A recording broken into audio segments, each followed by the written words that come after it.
Hello and greetings, Minecrafters. Nonsanity here, and this is episode 13, lucky 13, of my Modsauce Let's Play. I've got a BuildCraft laser setups going on here. Just finished putting it together. It's sort of off to the side of everything here, because there's a few things I need crafted in this. And just getting it going with a few of the basics. This is not a particularly hard build. Each of these things is a couple of obsidian, 2 diamonds, and some redstone. They just take power, which I'm getting from my tesseract. And then this one is diamond gear, which, you know, just have to go through all the various levels of gear to make.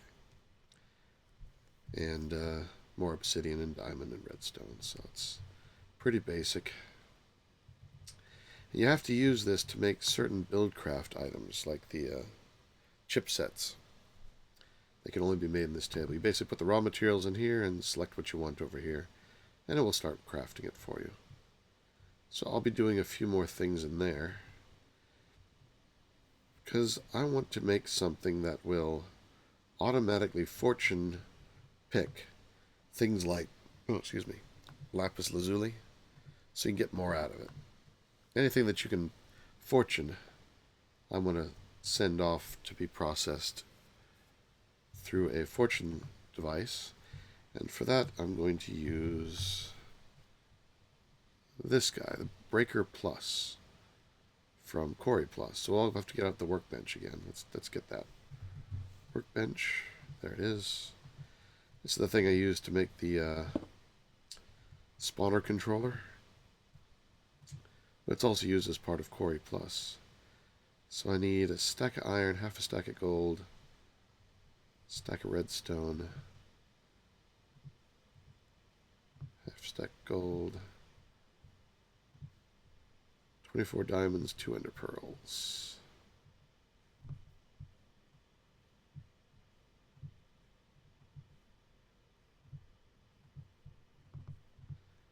And 2 ender pearls. So let's toss that stuff in there and get it going. Alright, so I'll be getting these things ready, and I'll show you when I'm done. Okay, I think I've got all the materials I need. I went ahead and made the Breaker Plus.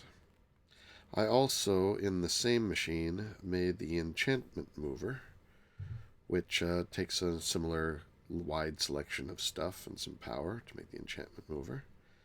And that's the part I'm going to use right now. I'm going to put this down, and you take the Breaker Plus and you stick it on this side. Stick it on this side. There we go. Now I have a Fortune 3 diamond pickaxe. Put it over here, and I can say Fortune, Fortune, Fortune. Now this is Fortune 3, and this is just a plain diamond pickaxe, so it moved those enchantments over. Alright, so now we're done with that. We can put the pickaxe and the enchantment mover away. Now we can start putting together some of these things. Actually, I did forget one piece. One moment. Alright, now I've got it. I think, well, yeah, that's right. You gotta face that the other direction. This is a common design that I've seen a lot of people use, and I still didn't get it right. Like that. There we go. So they're both facing to the same place. This is the block. This is the Breaker Plus, and this is a block placer. So whatever you put in here, let's get out some, sure, blue topaz just to test with. Put a piece of that in there,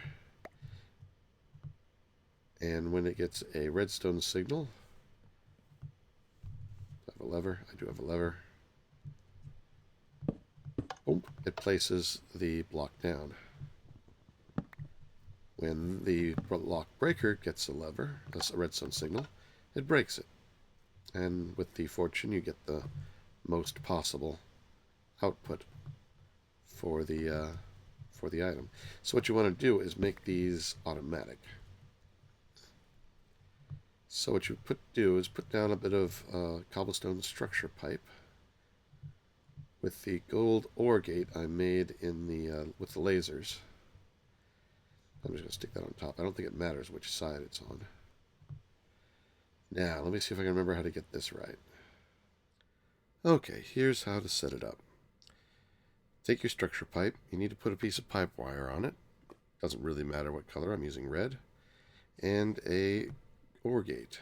Again, it doesn't matter which side you put it on, as far as I can tell. Alright. Now, the basic thing to do is this. If it's off, turn it on. This causes it to flicker like mad. So if we now get some ore in here, let's see. I broke this earlier. There we go. Get some coal. And just put some of this coal in there. And there it goes.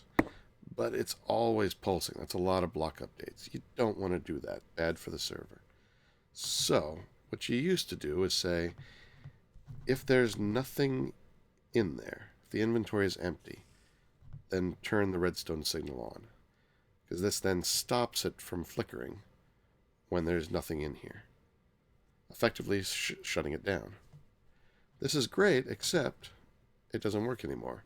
For some reason, putting stuff in the inventory doesn't clear this signal, so it still thinks the inventory is empty, and it's turning the redstone signal on all the time.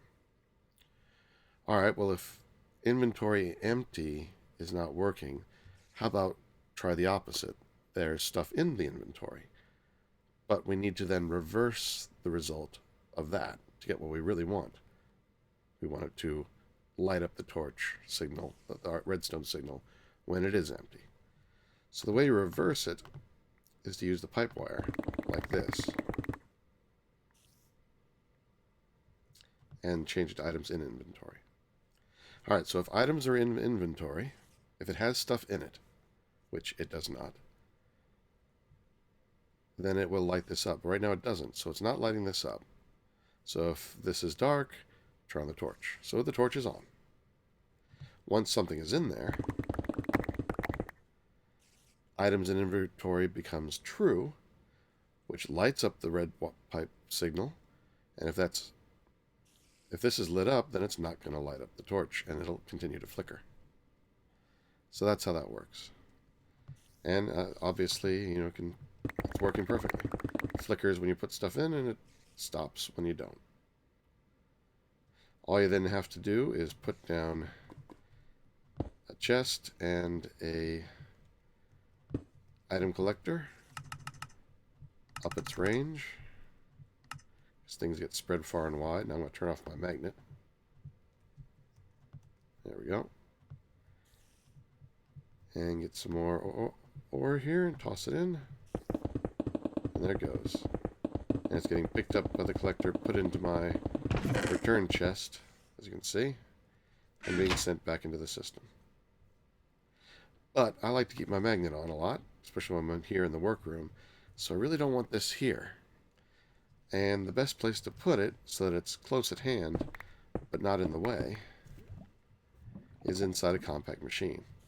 So I put a compact machine up here. I made another max size one. I went into it and came out before I put the star on it to give it this light gray border. That makes it so that when you break it, it doesn't lose the star. You have to go into it once. That actually creates the room. Until you've gone into it, it's not really attached to anything. Now, I'm putting it up here because there's some AE cable down below. So, and supposedly, and I know it can work, because I've had it work in the past, the compact machine can pass the signal through from Applied Energistics. But right now it is just not working. And I see a lot of people complaining that it's not working. I've tried different settings for this. Auto should be the obvious choice. It's either disabled, importing, exporting, or auto. But no matter what I set it to, and I've also tried breaking them and placing them in different orders, can't get it to work. Which is, somewhat of a problem, but it's not a horrible problem. But let's go ahead and set up our thing in here again. Put it like that. Well, that's okay. Do it like that.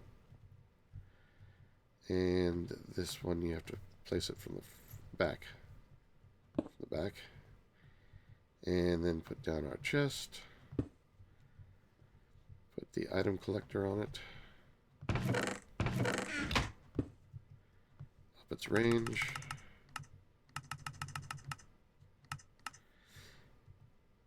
Then we get the cobblestone structure pipe, pipe wire, and the ore gate. And so again, it's when it's off, turn it on.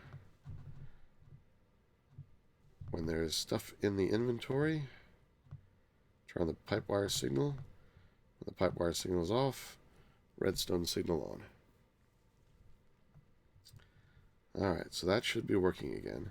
I can't get at my wireless stuff because I'm inside the compact machine, which is a different age, a different world. But since I can't get the AE to come in, what I could do is use an ender chest to get stuff in here. Oop. Alright, still having a little bit of a lag problems on the server today. So, without being able to use the AE directly, get an ender chest, get a diamond so that we can make it private, and what do we got here? Blue, green, red. Sure, why not? So the three colors I've got.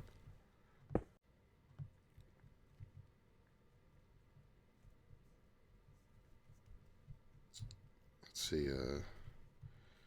red, green, blue. RGB. I'll have to make another one of these. And I'll have one of these out here putting stuff into, or having AE put stuff into it that we want to fortune. And I'll have another one in there. I'll take this one in for the moment. And I guess just set this down here for temporary purposes. So in here, I'll put this chest, get a bit of a item conduit, and say extract, always, and insert there. I'll probably come back and I'll put one of these speed upgrades on it. Let's do that real quick. Because we want this to run fast, because it's designed to run fast. Falling through the world again. I haven't had that in a while. So let's see the upgrade. This one. That's not bad. Oh, it's got electrical steel in it. Yeah, and I haven't made any of that recently. Iron, coal dust, and silicon. I'll have to cook some of that up, and I'll make a couple of those and stick them in. Also make another chest, and I'll probably put an export bus like that. Right here. And we want to give it some... I don't have any cards. Want one of these cards. Actually, two of them. Give us the capacity upgrades. And two of these to turn into speed upgrades. There we go. Then we go in. So far, not flying has been okay. I was worried that was going to be a problem. Oh, I don't want to go in here for this part. These cards are for the outside. For this guy. Now I can put all the things I want to export there. And stick a copy of the chest here. So I'll be right back. Alright, well, let's set this guy up with a bunch of ores. Lapis, redstone, diamond, emerald, coal, nether quartz, nether sulfur, nether saltpeter. That's a good place to start. And all we have to do is stick the chest up there, and it should start filling up with stuff. Now if we go into the machine... Oh, I have my magnet on. I'm going to get loaded. Yep. Turn off my magnet. There we go. running like crazy. Let me check these out so they get picked up. The input chest is getting them all plenty fast. So yeah, this is still slow, so I definitely need to get this thing an upgrade. I'll do that now. It's much faster now. It's actually filling this up faster than it can be drained. Now it's going down. So that was just 2 upgrades. So that's working pretty well. And I can just leave it in here, and I can put more things in here later that I don't want to be affected by my magnet. So let's just find a place to stash this. I'll just put it back up there. And let's get a sign. Don't have any signs.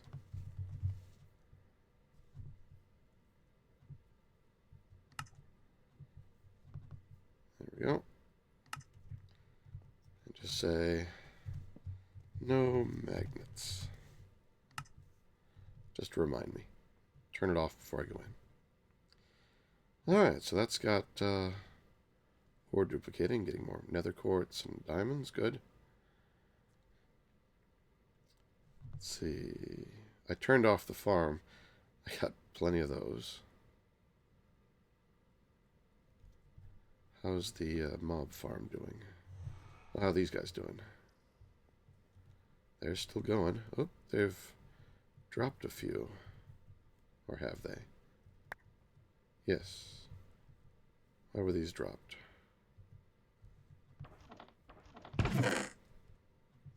Not sure. Oh, look, it's facing the wrong way. What happened?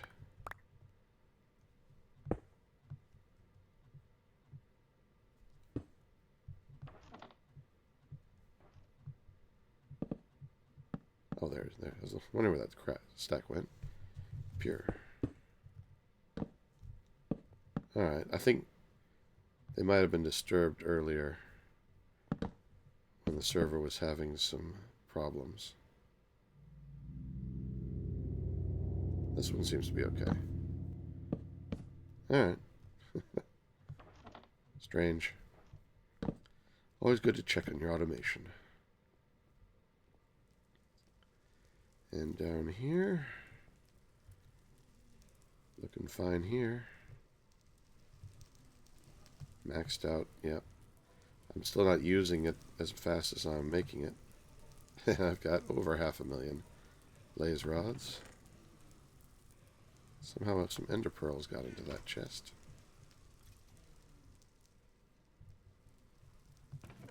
Toss them in here.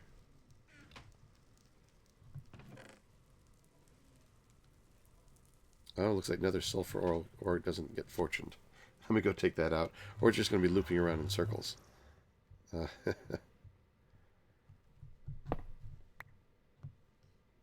do that one. Better go in and check. So let's get rid of all that. Yeah, that was lag, definitely. Oh, that doesn't get... saltpeter doesn't get done either. Alright, let me take that out. I thought those two did get fortuned. So, no saltpeter. Let's go back in. Pop. Saltpeter. Alright. Now it's okay. It's done all the ones it can, and I stopped it from doing the ones it can't. Ew, that was interesting. There's a lot of mines and caves down below me. Alright, well, we'll have to start working on ore duplication. And I've got plans for that. Right now we're doubling it by using the enrichment chamber. But we can do better than that. Oh, and I did find out where I'm going to have my new base. Let me take you there. I have a porter going there. Here we are. I just put down a little target platform. I wanted to pick a spot with a nice view. So this is the area that I'm going to be using. Green, a couple different shades of green, which is nice. A little bit of desert, a little bit of badland of some sort. Off over this direction, I think we got some more water. Just a river, I guess. Some islands. Nice spot, and it's at, look, the coordinates are 1,000 and 0. So that's easy to remember. So yeah, this is where I'm going to start building. And this will be the center. And I'll start laying out the basics of that off camera. Just so there's a little bit of a surprise as I start laying it out. This won't actually be here exactly like this. A few of these blocks will still be here, but not all of them. This is just what I had on me at the time. But it does mark the center motif. So yeah, this will be the new place. Then we can start really automating things. Alright, let's head on back and see how much time we have left. Oh, well, there's your problem. You're out of gas, dude. There's your problem. That's easy to fix. I went and got some of my 500,000 blaze rods. I was thinking, yeah, there's no way it could have turned around like that. Yes, it could have if it was spinning in place because it wasn't actually able to move. Let's take those out. There we go.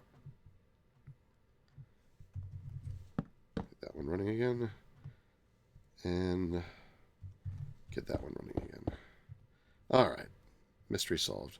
I didn't give them that much fuel, and I did run this one a little bit longer than I ran that one.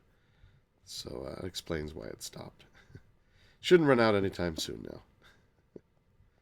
Actually, should we do some more Botania while we're... Yeah, let's do a little bit more Botania. Let's start generating some mana. Let me gather stuff and be right back.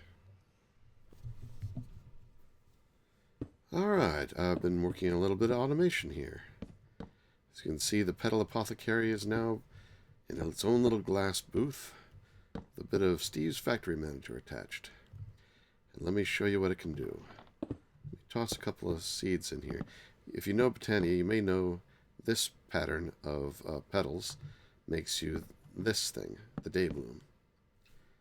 I don't know if I can get a recipe on it. I can. Yellow, yellow, orange, blue gets you Daybloom. But you also need seeds. Let's put 3 seeds in there. Whoop, my magnet. There's one. Toss another seed. 2 more seeds. There it goes. It's making Dayblooms. Just like that. Isn't that great? A big problem with a lot of the automation systems I've seen people use is that you can only do one order at a time, especially when you hook it up to Applied Energistics. If I hooked this up to Applied Energistics and ordered 10 Dayblooms, it would dump 10 orange, 10 blue, 20 yellow, and 10 seeds in here. And most systems would just dump all of that into the apothecary, and it would be a mess. It wouldn't work. That's even more true for the Runic Altar. But this parses it out. And let me show you how it works. Let me toss these other petals back in here. Alright. I'm using these command groups to keep it a little bit clearer. We have our main trigger, which I've changed to be 2 seconds, just to make it work a little bit better. The first command group, it's going to look out here in front of it. This block up here is a rapid item valve. The item valves in Steve's Factory Manager take as their inventory the space in front of them. So this dark space here is its front, And any items, any drops in this area are considered part of its inventory. If you put something into it, it's going to drop it out in front of it. And if you ask it to look for something inside itself, it's going to look for the drops in the area. So the results is looking, let's go in here, it's looking for day blooms. At the moment, that's all it knows, day blooms. If I wanted to teach it something else, I'd have to add it here. It first does a condition to see if the valve, which is the inventory I've got selected here, using a variable, contains a day bloom. If it does, if it's true, then it inputs from the valve the day bloom and outputs it. Oh, do I have that set up as... I had it set there. To the input chest, which I should make an output chest, but at the moment, that's the only place that actually deals with an output chest. And if it doesn't find the day bloom, it goes to this, which is a node. This box here is basically this bump on the bottom, the no. And it uses this to create node group node. Nodes can be either an input node or an output node, depending on whether the bump is on the top or bottom. That's how you get this top bump and this bottom bump.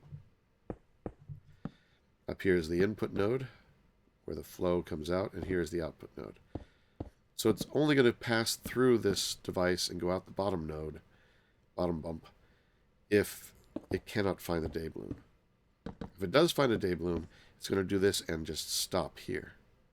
And then the factory manager won't do anything until the trigger goes off another 2 seconds from now. So let's say it doesn't find a day bloom. No. So it's going to come out the bottom of our results group and go into the day bloom group. Here it's going to follow the same pattern. It's going to go into a condition where it checks the input chest now. So it's going to look inside the input chest. And it's going to look to see if it has a complete set of ingredients for the day bloom recipe. And these are specifically for how many. So 2 yellow, 1 orange, 1 blue, 1 seed. They all have to be specified the amount, and it requires all. If it meets that, if that's true, if it sees all that in the chest, then it will grab from the chest, the input chest, exactly those items, again with the same limitations on how many of each, including the ones that only have 1. Everything has an exact value of how many. So it's going to get all of those things that it just checked and saw that were in there. It's going to pick them up, and it's going to output them to the valve. And then it's going to stop. There's no node out here to continue.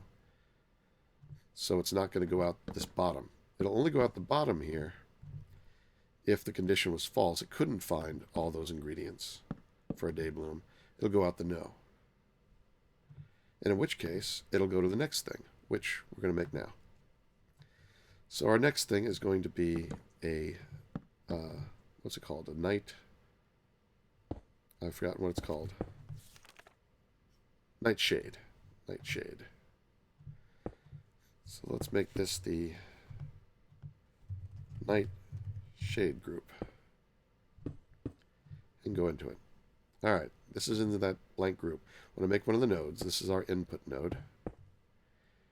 And then we want a condition.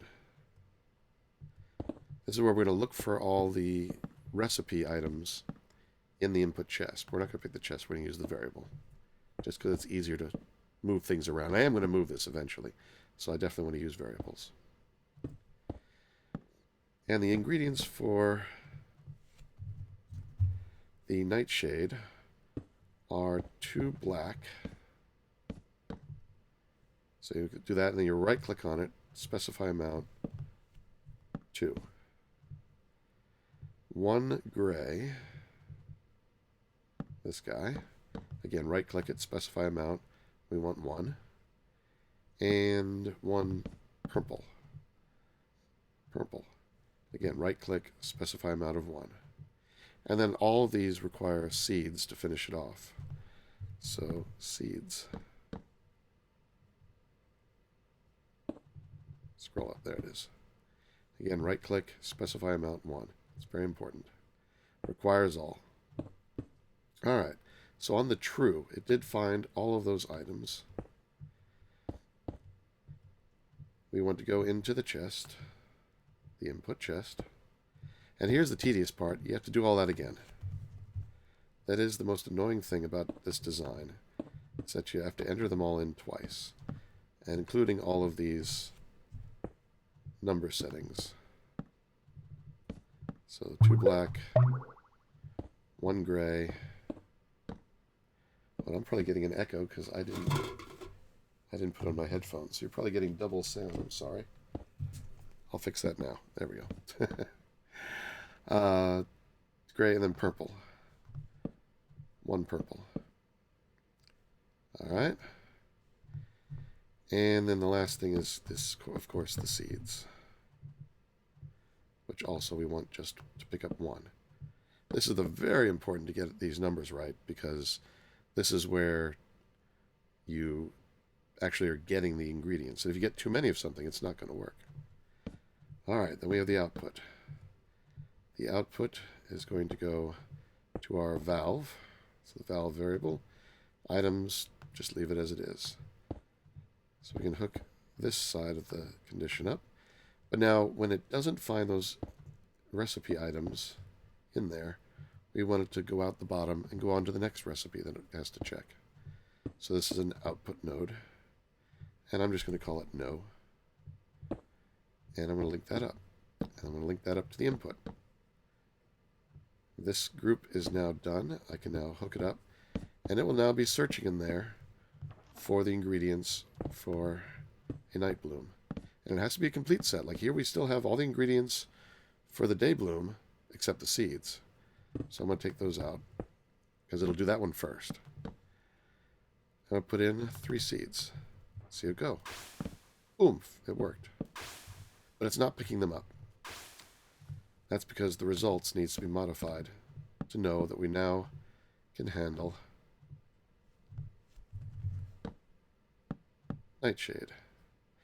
So that's, you need it both in the condition to look to see if it's there, and then the input where it actually gets it. There. And they should be gone and picked up and put into the chest. So let's test it one more time here. Let's put in 3 seeds. There it goes. So there's a 2-second, it spits out the stuff, which creates it. 2 seconds later, it runs again, picks up the results. 2 seconds later, it runs again, and if it sees ingredients that it can do, it'll put them out. So now it knows 2 different recipes. And this chest could be hooked up to a Applied Energistics system. You'd probably want to have a second chest. Oh, wrong. Well, I do have chests in here. That's not where I was looking. Have a separate chest for the output. I'll just set this here. And have a separate variable for the output. This will be that one. Container. Let's see which is which. This is 6023. 6023. It's this one. Oh, and we'll call this one the output chest. Now, why have a separate output? Even though it's only used in one place right here. Output. That way you can have Applied Energistics put an interface here with a pattern recipe for each of these flower types. It'll dump the ingredients in there. And if you order up 10, it'll dump the ingredients for 10 in here. This thing will break it up into chunks, make them individually, and put the output over here. And then you're going to have an input bus on this, sending the results back into the system to finish off the crafting recipe. These guys are a little bit noisy. Let's just temporarily stop them. should have done that earlier. I'm sorry. There. There'll still be some sounds as these stone and wood convert, but that is basically how to automate the Petal Apothecary using Steve's Factory Manager. And it's a nice, compact little thing. The only problem is, if you've got a magnet on, it's going to suck the stuff up that it drops, and it's not going to work. So again, this is something that's perfect for putting into a compact machine. And you could use 2 ender chests to interface it remotely, or get your Applied Energistics into that compact machine using, say, a network bridge. Or if you can get it to work, get the Applied Energistics going right through the outside of the compact machine itself. But that's been really flaky for me. It works every now and then, but usually it doesn't. Alright, so that is that. I hope that this walkthrough was enough to show you how to do this. I mean, the pattern is the same over and over again, both for the only difference in the results one is where you're looking. It reverses where you're looking. So for the results, you're looking in the valve, and you're inputting from the valve, and you're outputting to a chest. Whereas in all the other ones, all these recipe ones, the condition is looking in the chest, the input is in the chest, and the output is to the valve. So it looks for the recipe. If it sees exactly the right number of ingredients, at least. There could be more, but if it sees at least what it needs, it picks them up and puts them into the valve.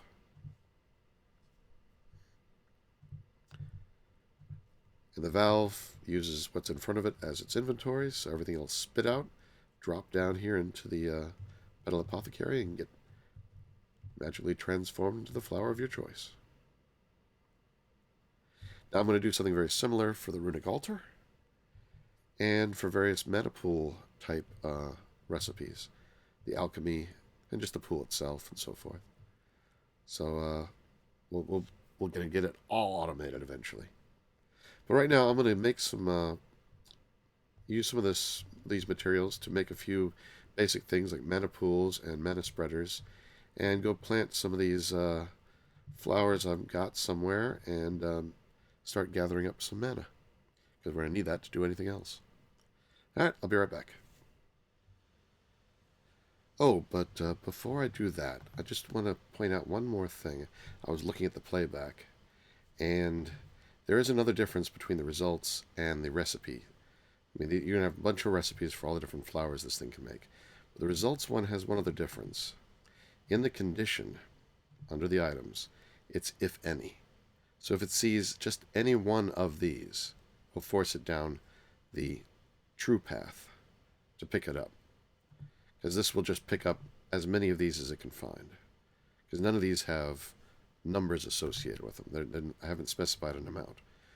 Let's pick up all that it can find. Whichever it can find. So this has to be if any. Whereas for all of the recipe ones,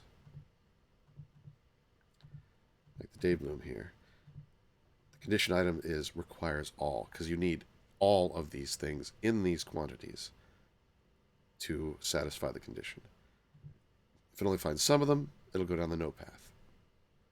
So that is the other difference. This one has to be if any. All these requires all. And you just make another group and keep adding more. Alright? Alright, I'm off to make mana. See you in a bit. Alright, just to show you what I've got here set up. Over here I've got a deep pit with glass on the top, with all the day blooms and nightshades. They're all feeding into this mana spreader, which is going to this pool. And over here, you may notice it's a very similar setup. But this time, instead of a Petal Apothecary, we've got a Runic Altar. And underneath it is an autonomous activator aimed up at the bottom of it, with a wand of the forest inside. it just keeps trying to activate the Runic Altar, which does nothing unless it's actually set up to do things. And inside the Steve's Factory Manager, I have the same, 2-second trigger. I may have to adjust that later, but right now it's 2 seconds. With the results, the thing that picks up all of the drops, which in this case will be all the runes. And I just go ahead and, since there's a limited number of them, I just put them all in. And if it finds any of those, because that was if any, then it'll go to the input and try and pick them up from the valve and put them in the output chest, which is over there on that side. Alright, it's the same as we had before, just now it's got runes in there. And on this side, the next one is the fire rune, which is the only one I've programmed into it so far.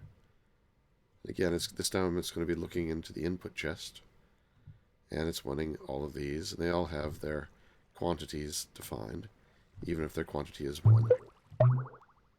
So all the ingredients plus the living rock you need to finish it off. So requires all, goes to the input, which has the exact same thing in it, and the output is the valve. So it'll chuck them all out the valve if it finds those items in here. And it did work, but I just don't have much mana yet, so I can't really do it. If it got about halfway with what it had, and then I have to sit here and we're shooting mana at it to get the rest of the way. But I'll be programming more of the runes in there. And again, this won't stay here because it's subject to my magnet when it's running. I'll have to keep that turned off until I move these things into a compact machine. But this is just a little temporary thing. This is... Oh, somebody slept. There's my hut over there in my windmills. Giant tree has got a happy little cloud around it. So this is just a temporary, until I get enough runes, start building like thermalilies or other things that are more powerful. In fact, it is thermalilies that I want. And I want a lot of them. I think 32? Yes, 32 thermalilies are part of my master plan of generating mana much faster than these can do. How much we got here? Just a tiny little bit. It's been running for some time. I stopped to take the one mushroom I had. I had one brown mushroom. Now I have 182. I'll show you how I did that. I went down here and across from the mob farm. There's a little...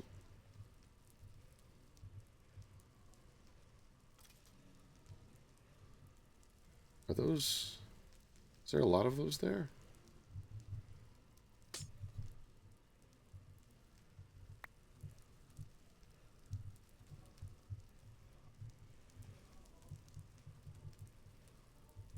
Huh.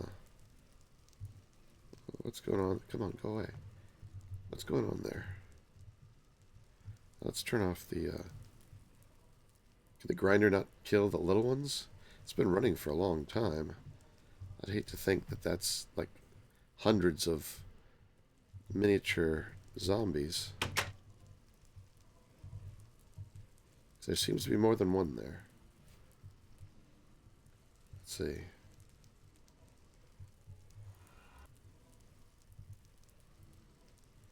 Oh, geez. Is that? No. Alright, there's 94. Well, there's only like 10 or 11 there. Okay. 8, 7. Not too many. Alright. But why are they still there? I don't think they're really there. They're not attacking me or anything. I guess that's just a glitch of some sort. Weird.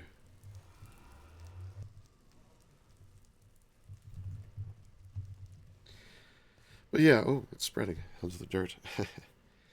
Yeah, I put this one little podzol here, and I got some bone meal. And because I don't want silk touch for this, I got my, where is it? There it is, atomic disassembler. So I'd bone meal that until it grew the mushroom. And then I'd come up here and just annihilate it. And get lots of mushrooms. So that let me turn my one mushroom into many. Not automated, but I'm not going to need a lot of mushrooms. I just need it for one of the runes requires it. I think the Rune of Earth. So, yep, I think that's a good stopping point for the day. We've got some really nice automation going. Oh, and yeah, here I was just testing to see if any of these would work underground. Yeah, they do seem to work underground. Maybe just the night blooms, I don't know, or the nightshades. Since you would think the day blooms would need direct shot to daylight. I'll have to look that up. Toss the wither skeleton back in there. And hopefully these little zombies will go away soon. Because, you know, they don't know what they're doing. Alright, well, that's the end of episode 13. It's been a good episode. Number 13 has always been lucky for me. So, until next time, this is Nonsanity, signing out. Have a good one. One thing before I go. I've noticed that YouTube is stretching my video to fit the frame, because the frame of YouTube and the size of my screen are not quite the same. I want to get your opinion. Do you prefer it like this, where squares are not entirely square? Let me get centered on this one here. So that's not entirely square. Or like this, with black bars on the side, but things are square. Which do you prefer? Like this, or like this? Let me know in the comments, and I'll try and change my design to fit whichever looks better. Alright, bye-bye.